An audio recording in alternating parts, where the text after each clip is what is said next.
Event coming up. Who's going to go? Will late-game heroics salvage the G-Men's playoff hopes? Did the Bears spoil the Skins' postseason plans? In a battle of 7 and 6s, are the Bucks in good hands with Allstott? When you're talking about linebackers, you start with Ray, 1A, and then you go to 2. There's no 1B. Would Ray's actions speak louder than words in Baltimore? While Marshall made some noise in Carolina. The Steelers have their sights set on a first-round bye, while the Pack's still trying to get their foot in the door. Don't try to fight it. NFL Primetime.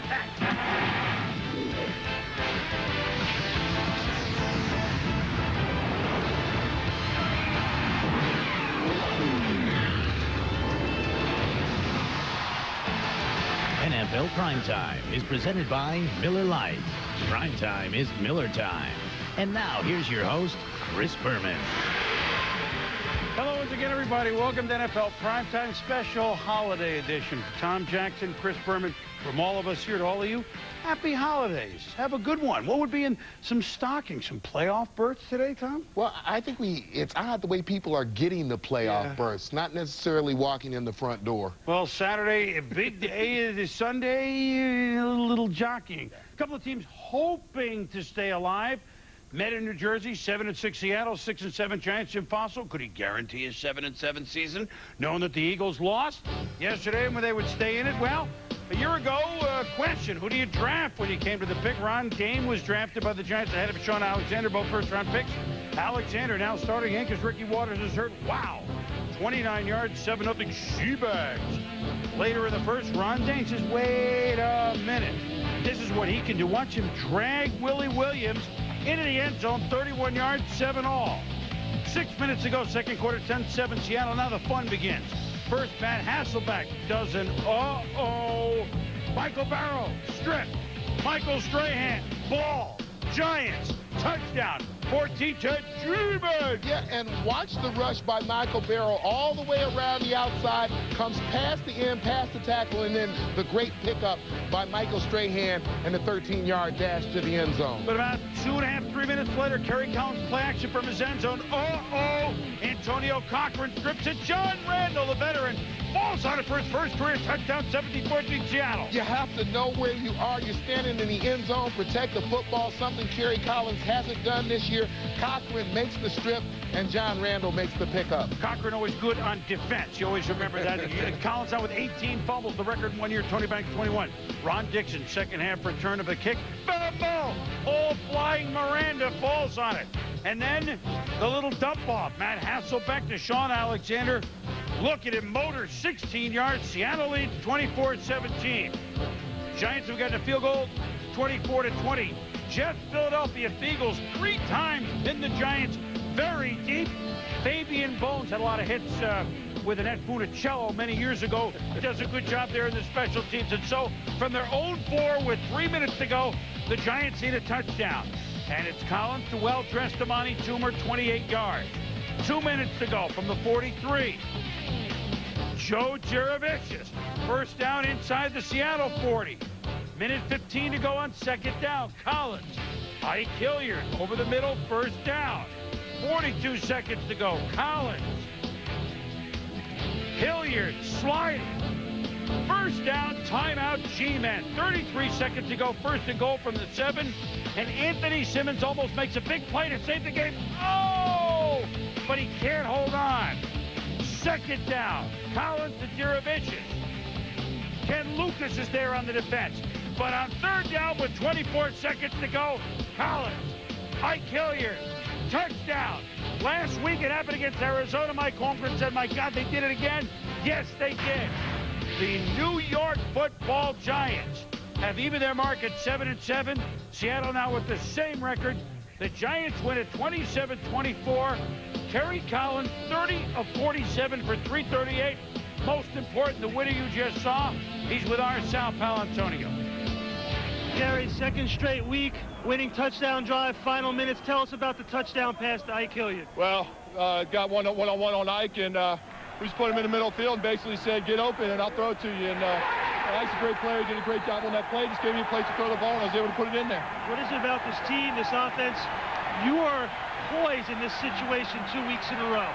Well, you got to be, you know, and you go through things, and you realize you just got to keep fighting regardless of the situation. And I'm really proud of this team. I'm proud of the character we've got. You know, we've been catching a lot of heat this year, and we're still not out of it. You know, we fought our way back into it, and you know, anything can happen from here on out. Now you got to go down a Turnpike and play Philly in Philly. Yeah, it's going to be tough. It's going to be a war, you know, and we got confidence. You know, we're coming off of 2 wins that, you know, we're out of our reach, and we came back and got them. So we'll go down there, and we'll give it a fight. We'll see what happens. Thanks a lot, Kerry. All right, Sal, thanks. Back to you, Boomer. Kerry, Sal, thank you very much. Happy holidays. But we should say this. Look, they're not the team they were last year, the New York Football Giants. No. I mean, we all know that. They know that.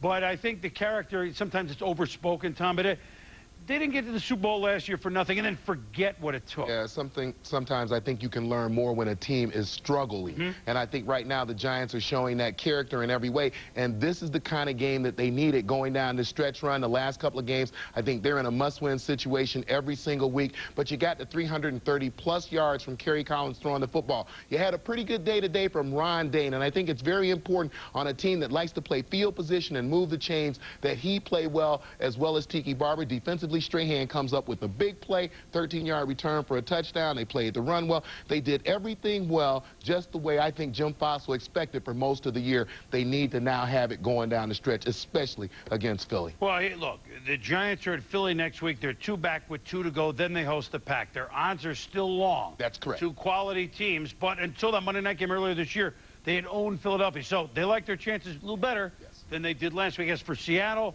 they really need the Jets to lose on Sunday night to Indianapolis. They still would need some help, but they play 2 teams with below 500 records, San Diego and Kansas City.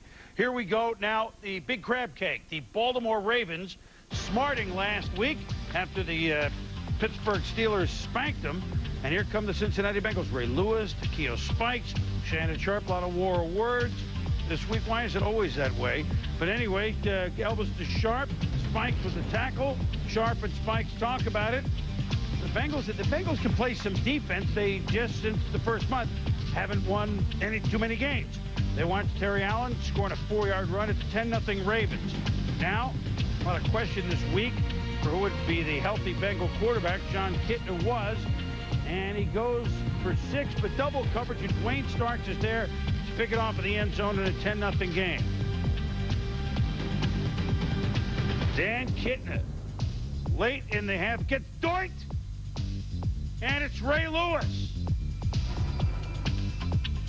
with a 30-yard return, a little help here. You know, Kitna didn't make too many outstanding plays today, but I thought that this was one that just didn't go his way. He gets up, he tries to knock the ball down. He understands what's at stake, just happens to knock it to Ray Lewis. And the Goose on the sidelines not playing, but congrats. This history-making, if you will, for the first time in 51 games, Baltimore gave up a 100-yard game rushing. Corey Dillon was the first one to do it in 51 games. Amazing, amazing, amazing. 127 yards. But then the merriment continues. Nothing deflection, and it's Ray Lewis. And look at Ray Lumber with the football, Tommy, with a bit of a convoy, thinking he could score, and he almost does. And the thing to take note of, these interceptions, at least 2 of them, are taking place in the red zone when you have a chance to get a score. You have to come away with points, and I think Kitna understands he has to be careful with the football. Goose, for a big guy, moves around, doesn't he? He's up there with Art Modell. First shutout of the year for Baltimore, which was so impressive last year on defense. They beat the Bengals 16-0. The last 3 years against the Bengals of the big crab cake, 75-0. But they do give up the 100 yards. And offensively, well, Yeah, I think that it's the kind of game the Ravens are used to winning, the kind of game the Bengals are used to losing. The 4th and 21, the last play the Bengals ran was an underhand 3-yard shuffle that Ray Lewis almost picks off. You have to plan better if you're going to win in this league. After going 2-0, the Bengals are 2-10. Baltimore ups himself to 9-5. When we return, Jacksonville of Minnesota, final game at home this year for the Vikings, and we had a lot of good receivers to watch. Moss and Carter, Smith and McCardell. Second play of the game, Vikings. Remember, Culpepper knee surgery. Tony Bracken up the middle to flex, Todd Bauman's pass, injuring his thumb, which was already injured on the next play. Hit by Gary Walker. You know what? The Rolling Stones sang Under My Thumb, and he was gone. Bauman gone, and into the game came like a Spurgeon wind. You can figure the rest out. Meanwhile, Stacy, 20 yards.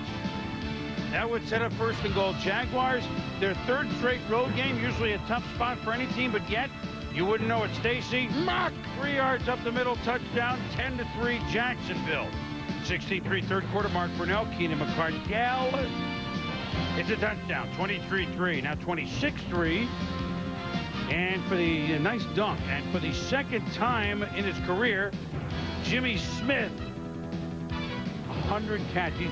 He is an amazing receiver, an amazing story this year with some of the problems he's gone through to have the 100 catches this season. And then Stacy, Mack up the middle for a touchdown. Mack had the big game, 111 yards. Chris Carter looks to be his last game at the Metrodome. He says he's leaving the door open. He might be playing somewhere else next year, but not in Minnesota. The first time, and this is a testament to Denny Green, but at 5-9, it's the first time in his 10-year head coaching career he's going to finish below 500. They finished with 2 on the road. They like the way Jacksonville's playing, even though they have nothing to play for. No question about the wide receivers, the passing game, the quarterback. You get the support from the running game with Stacey Mack. You're going to be an effective offense in this league. Bills and Falcons. Atlanta still with some hopes.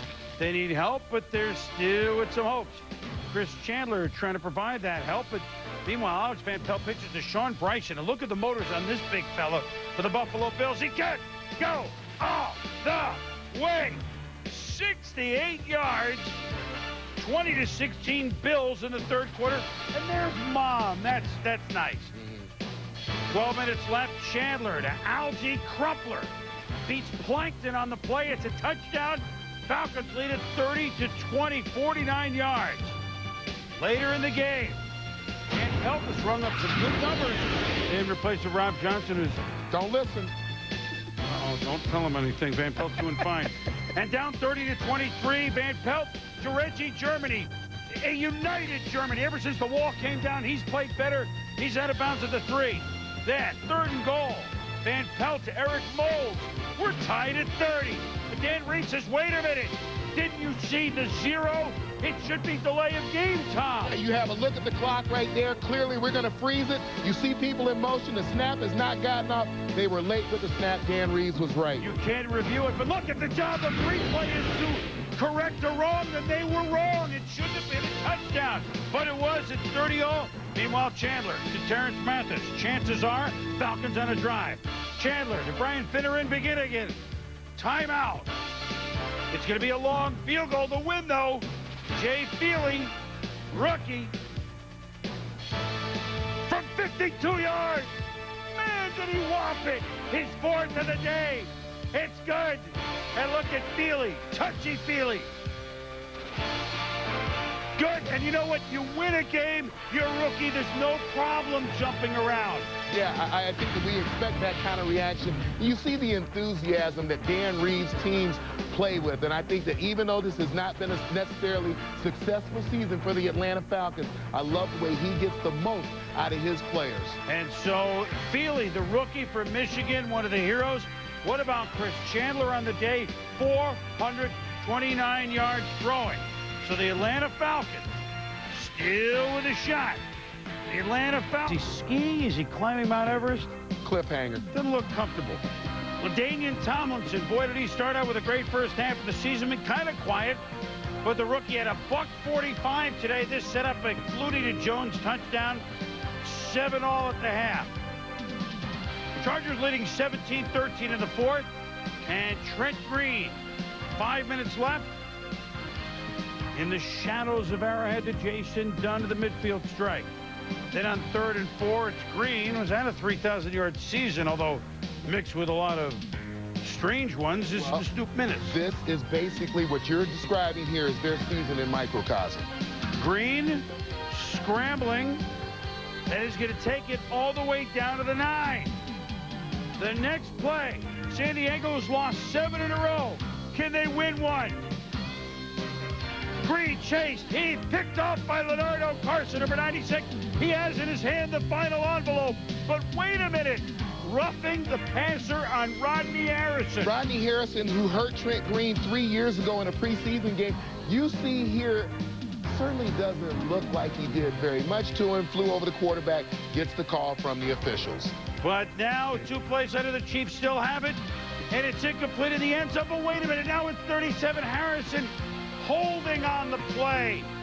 He cannot believe it. My God, we went through this all last year. And now with the ball at the 1, it's Tony Richardson, a touchdown.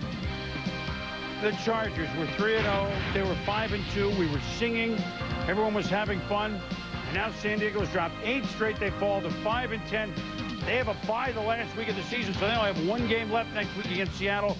You wonder where the Breeze will play at all. They'll just play Flutie, but Kansas City wins a rare home game. Well, and I think you see Kansas City's ability to throw the football, the ability to be successful, as Dick Vermeil likes to say, the mini Rams. LaDainian Tomlinson with the big day that was missing too much of the season for San Diego, along with inconsistency from one Doug Flutie. It's a small step, but the Chiefs out of the basement for the first time really this year.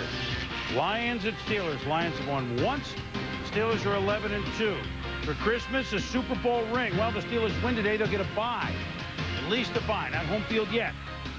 Cordell, this is Mike McMahon hit by Joey Porter. It's a fumble. Jason Gilden mustard. Wait, I can't say that in Heinz Field. in Heinz Field. Jason Gilden, 27 yards, 7-0 Steelers. Yeah, Joey Porter up top with a nice swim move. Going to go backside and come around Jeff Backus. Make the strip of the ball right there. Jason Gilden, these linebackers enjoying an outstanding year for the Pittsburgh Steelers. Nice pickup of the ball and takes off. Meanwhile, Cordell Stewart, remember Bruner got hurt, so that means Truman is the #1 tight end. This is Matt Cushing, the backup tight end now. It's a touchdown, 14-7 Pittsburgh. Lions, Mike McMahon, the rookie, played at Pitt, when he was at Rutgers. This is a little different. Aaron Smith trips him. Earl Holmes recovers. More Steeler defense, knowing that McMahon might cough it up. Yeah, you have to know when you're in traffic. We talk about it with the quarterbacks all the time. McMahon right there doesn't protect the football. Gives Smith a chance to get a hand on it. And then ensuing possession ends up this way. Cordell with play action. He's the action, and here's the play. 2-yard touchdown, Chris Brown. Missed an extra point. Missed a 48 and a 38-yard field goal at 20-7. Stewart to Hines Ward. What a year he's having. He should be a Pro Bowl receiver. 27-7 Pittsburgh. And then Stewart dumps to Chris. Fuamatu Mafala. He's a big Mafala. Shut your mouth. I'm talking about Mafala. Can you dig it? Can you dig it? 54 yards and sets up a field goal Brown actually made from 37 yards, 30-14. Then Stewart to Hines Ward and Pittsburgh. Lynn Swan, one of the Hall of Fame this year. John Stallworth, certainly could and should. This breaks the single-season reception mark for the Steelers. Thigpen actually had it. 86 catches right there for Hines Ward. Congratulations. Meanwhile, Mike McMahon. Oh, boy. What happened here? You just very seldom see this from a professional athlete, and you see Jason Gilden rushing to get that sack as you saw McMahon trip over his own feet. And then this is not the XFL, but this is Tommy Maddox. Oh, my goodness, Tommy Maddox. I'm going to call Dan now. No. Tommy Maddox actually scored, and the Steelers, hey, look, the Lions, they're doing their best. But Pittsburgh rolled 47-14. Last time they were 12-2, 1978, a Super Bowl season. And I'm going to say it right now, Cordell Stewart, and I don't know what the criteria will be, but he is a possible MVP candidate in this league. And obviously, Pittsburgh just 1 win away from home field throughout the playoffs of the AFC. When we return, Jets win. They'll really be in good shape for a playoff run. They're at the Colts on Sunday Night Football. Here we go to the nation's capital. The Bears at the Redskins. Washington's beaten them 6 straight over the years. The Hogettes and Santa, they don't look like elves to me, okay? First quarter, 3-0 Bears. Kajana Carter. We've been waiting like 8 years for this. All of a sudden, he's had some good games, good runs. 10-yard run, Stephen Davis. And it's a powerful man, Tom. 10 yards as he breaks 3 tackles. Second and goal, Davis cuts inside. No one there. Hard to run on the Bears. The Redskins did it on this drive. 7-3 Skins. Laid first, Jim Miller. It's a nice out throw, actually, to Marty Booker. That's their distance, 10 yards. Second quarter now. Leon Johnson, ex-Jet. Now, pretty good. Look at the cuts he makes. 32-yard touchdown. Duff Bears lead at 10-7.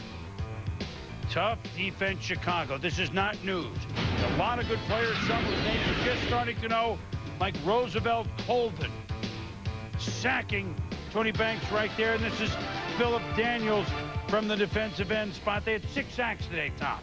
Yeah, they did a great job of bringing pressure, and I thought that they made a nice adjustment. Redskins running early off the edges. They took care of it.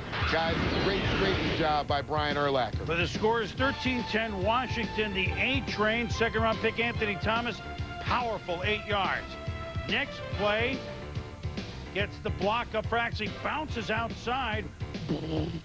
Very locomotive-like 8-yard. And now, the play of the game. 10 minutes to go. Wait a minute. It's Brian Urlacher. Can he do no wrong? A touchdown. Holder Brad Maynard, the punter, hits Urlacher, and the Bears have a 17-13 lead. The first thing that strikes you defensively, you have to see Urlacher go in motion, be ready to make the adjustment. You see the guy chasing was the guy over his head. That's the coverage guy. You got to run all the way across the formation. You got to anticipate it when you see the motion. Urlacher says, you know, Paul Edinger, you're the kicker. You spike it. So can Washington come back 2.5 to go. Tony Banks to Rod Gardner, 17 yards. Next play, Banks to Zarin Flemister for 11 yards. Then a minute and a half to go. 3rd and 1 at the 4. Banks. Walter Raspy, it's incomplete. Next play, 4th and 1. Banks. Rod Gardner, triple covered, trying to make something happen. It didn't. Yeah, it looks like Mike Green grabs the back of his jersey right there. You're very seldom going to get that call at the end of a football game. Got to make the play. And the Bears take a safety. Here's the free kick. It's the dangerous Eric Metcalf. Fakes the lateral. He's trying to make something happen, but it's a fumble. And Mike Green, who was in there on the coverage in the play you just described, Tom, is there to... Throw a salad in. Oh, see, would you like creamy Italian or vinaigrette? That was Mount Washington and Keith Tractor Trailer. It's the holidays with different. It's tough to run on them. They give up about 3 yards a carry today. And the Chicago Bears keep on chugging. They're 11-3.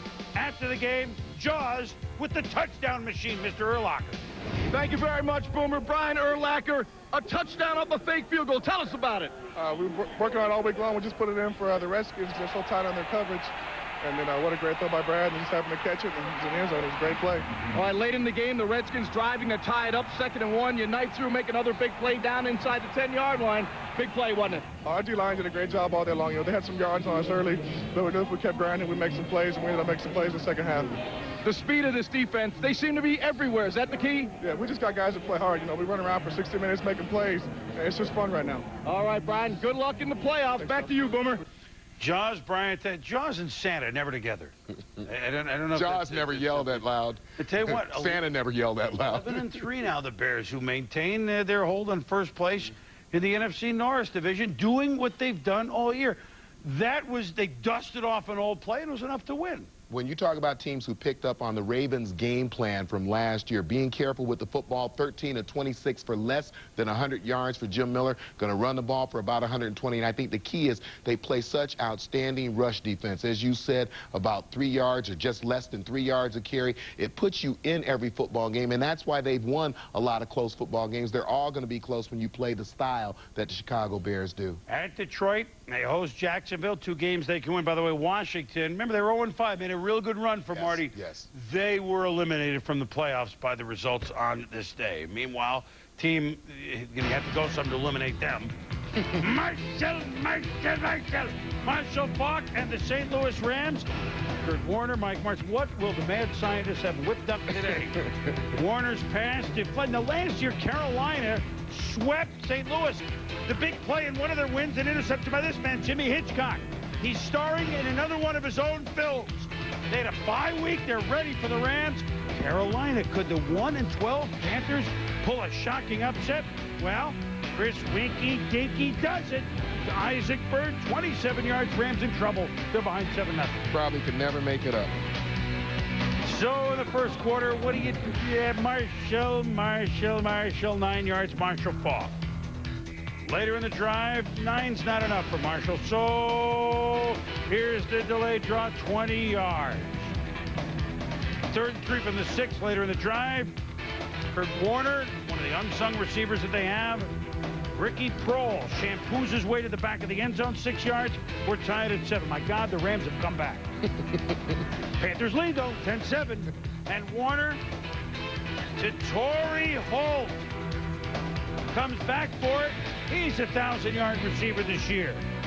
Later in the drive, Falk, outside left, and boom, he decides to cut in. Well, I love the variety of ways that Marshall Falk can get into the end zone. Right there, he decided to show us a little power running. Score 14-10, and then watch the Rams. Snap is high, Dre Bly picks it up, and he's going to to Dexter McCleon for the score. Rams improvising on the run, and there was more to it than you just saw. They lead at 21-10, Tom. And first of all, John Casey, what? When did you notice that the ball isn't there? But a great job by the Rams of pushing the holder off the football, allowing Dexter to pick it up, allowing Dre Bly to pick it up, rather, and then lateral it to Dexter McCleon. This is fun football now that the Rams are playing defensively. So McCleon started the play against the holder, Sauerbrunn, and ended with the touchdown. Meanwhile, Marshall, he could go all the way. 70 of his 202 yards right there. Another 1,000-yard season for Marshall Falk, and here's the block. Yeah, James Hodgins right there with the kick-out block, and you see the anticipation of Marshall Falk hitting the hole at the exact same time that you're getting the kick-out block. That's a great offensive play by the Rams. So and give the Panthers credit. You know, they hung with the Rams. They've won only... Yeah, they won their only game in the summer, and 0 for 12 fall. They could have a winning winner if they win their last 2 games, but Falk and the Rams just too much. And the NFC West champ, whoever it is, we don't know if the Rams have actually won the thing. They will have a first-round. Yeah, not much to complain about if you're Mike Martz. However, they did lose the battle of the turnover for the first time in a month today, and I think it's something he'll want to correct as they go down the stretch. And here's what the Rams have done. They finished their road season this year by winning them all. Since the merger, they've become only the 6th team to win them all on the road. Now, one of those years was a strike year, so Washington only had 5 road games. But the 90 and 89 and 84 Niners, 82 Skins, and the 72 Dolphins, who didn't lose even on the moon, they're the ones that have done it before the Rams. Of the 5 previous teams, 4 of them went on to win the Super Bowl. Inside the Numbers is brought to you by Visa. It's everywhere NFL fans want to be. Well, pretty much a playoff game between the Saints and Bucks. 7-6 Saints under Jimmy Haslett. 7-6 Bucks under Tony Dungy. And going into the game, there were 1,537 kickoff returns in the history of the Tampa Bay Bucks in 26 years. None had gone for a touchdown. Don't tell me it's going to happen. Aaron Steckler could go for the longest kickoff return in Buck history. Of course, it wasn't a touchdown, but he gets out of the 14-yard line. And then, following an unheard-of break on the kickoff, Brad Johnson to Carl the Truth Williams. Tampa Bay with a lead, Tommy, early on. 3rd down following Saints possession. Aaron Brooks, plenty of time, but wrong guy. Rondé Barber, Bucks in business at the 12. 4 plays later, they're at the 1. Who are you going to give it to? Mike Allstott. Touchdown. 14-0 Bucks. First 13 games, the Bucks have 1 first quarter touchdown. Today they had 2. What a difference that's going to make all the way around. Yeah, and when you talk about the Bucks defense, it stepped up today as well. Great gang tackling by this defense. They swarmed to the football. They put pressure on Aaron Brooks here, forcing him up the middle, out of the pocket. This is what Tony Dungy expected when he got a chance to play with the lead, which he thought he would most of the year. They got it today, and you see Warren Sapp coming to the forefront along with Anthony McFarland. They had a great day from their front 7, their front 4. Let's see. Defense, awesome. Offense, scoring. Where has this been? Johnson to Allstott, making 2 guys miss and spinning, taking guys for a few yards, but you ain't seen nothing yet. Watch Allstott right here. Whoop! And then whoop! And then whoop! And then whoop! 8 guys, my God! He's a veritable load. Yeah, it's worth seeing again. There's the first one. 1, 2, 3, 4, 5, 6. The 7th and the 8th guy coming. A great 15-yard run. You know, I'm worried about him doing the Jim Marshall because he's always got his head spinning around the wrong way. 101 yards today for Allstott, and then give him a rest. swing it to Warwick Dunn. He was knocked down, swimming upfield, and into the end zone. It's 30-0 at the half. Tampa Bay in a laugh for the Saints on the road after a Monday night game. A tough spot, and they weren't expecting this. And then more. Brad Johnson to Dave Moore. Touchdown, 39-14. Then a week after his brother Bill got hurt, this is just a normal injury of Martin Gramatica pulling his right hamstring while making the extra point. And so he's out. John Lynch is going to kick off. I think Warren Sapp also can do some kicking. Not bad for Lynchy, the jack of all trades. Then over 2 minutes to go, Brooks picked off by Rondé Barber, his third pick of the game. And it's a touchdown with no kicker. The Bucs felt bad, but they actually had to go for 2, and they made it. The most points they scored under Tony, 48-21. The Tampa Bay Bucs, in the history of the new sombrero, open since '98. December and January, including playoffs, now 10-0. They have 2 home games yet to come. They control their destiny for a playoff spot. Afterwards, Mike Allstott with the hammer. Straight downhill, pounding the football. That's what the Buccaneers know how to do best, and we stuck with it, and we got some great turnovers from our defense, and we put some points on the board early, so we were able to run the ball. I guess you had that one run that you told me that you broke 7 tackles on it. Were you able to count those? I don't recall. I'm just trying to get in the end zone. That's all I know best. But, Mike, this is your kind of day, right? In terms of, you guys get a lead, as you said, give you the ball, you're happy. Physical, tough-nosed, smash-mouth football. That's what we like, and that's when the Buccaneers are on, that's what we'd like to do best, and just a good day. And remember, you got, I'm reminding you, you got Baltimore and Philadelphia coming up. 2 tough games. Our back's against the wall still, but we're in the driver's seat. And we come here at home and win those games, and we'll be sitting pretty. But still a long road ahead of us. So have a good Christmas. All right, you too, Mike. Thanks. And you too, Boomer. Well, you too, Hammer, back at you. Good hands with Allstott. They had a home game earlier in the year against Minnesota.